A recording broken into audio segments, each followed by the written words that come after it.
A gripping story in Corinth, the killing of a black teenager back in 1959 on Halloween night. And the victim's sister is seeking justice after all these years.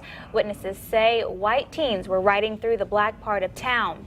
Yeah, Danielle, I spoke with that sister today. Very emotional story. Even now, all these many years later, rocks were thrown at them, those group of teenage boys, as they returned with a 16-gauge shotgun. It's left the family torn, and the case may be getting a fresh look by the state. Now, we do want to warn you, rather, that some language in this story may be disturbing.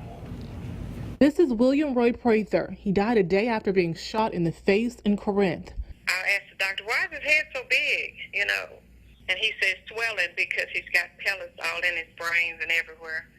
Then 14-year-old Herbeline King, William's sister, says she and her brother were like twins. She outgoing, him quiet. He was coming home from church with a friend. We went to the trial. This was just for everybody's benefit. It was really just a show to pretend like they were doing justice. 8 white boys were charged, but only one, Darnell Glidewell, served any time, and that was for a year. The FBI interviewed the doctor who treated Prather and recalled Prather's eyeballs hanging down his face. Prather repeatedly asked, "Why can't I see?" Glidewell was also interviewed, saying one of the white teens said they were going to kill a bunch of blacks, but used a racial slur.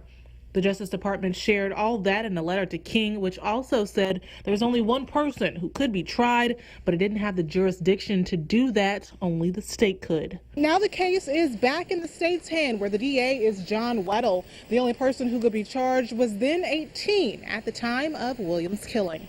And that suspect is Albert Paul McCann. He was a quiet person, and he did not have a chance in life to even see which way he wanted to go.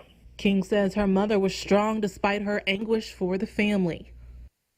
Really kind of relate to me how she dealt with things, and also how you guys have healed as a family, or tried to heal. It's like a sword that the scabs keep falling off of it.